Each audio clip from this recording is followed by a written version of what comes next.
السلام علیکم ورحمۃ اللہ وبرکاتہ۔ ایک ساتھی پوچھ رہے ہیں کہ نماز پڑھتے ہوئے چھینک آ گئی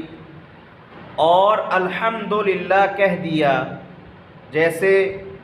نماز کے علاوہ بیٹھے اٹھتے میں کہتے ہیں، کیونکہ یہ بھی سنت ہے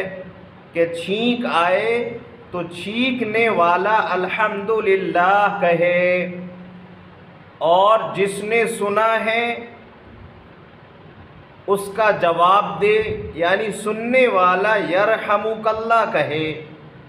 تو کیا نماز میں چھینک آنے سے اور الحمدللہ پڑھنے سے، یا کسی اور نے چھینکا اور جواب آپ نے دے دیا نماز پڑھتے میں یرحمک اللہ، تو کیا نماز ہو جائے گی یا ٹوٹ جائے گی؟ بس میں مفتی عمران خان چھرا علی گڑھ سے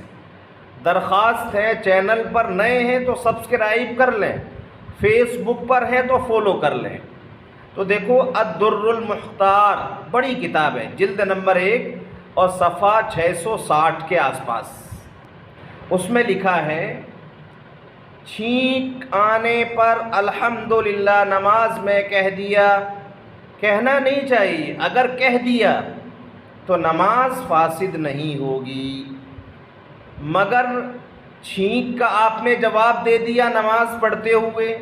کسی نے چھینکا اور آپ نے کہہ دیا یرحمک اللہ، تو آپ کی نماز فاسد ہو جائے گی، ٹوٹ جائے گی، آپ کو نماز لوٹانا پڑے گی۔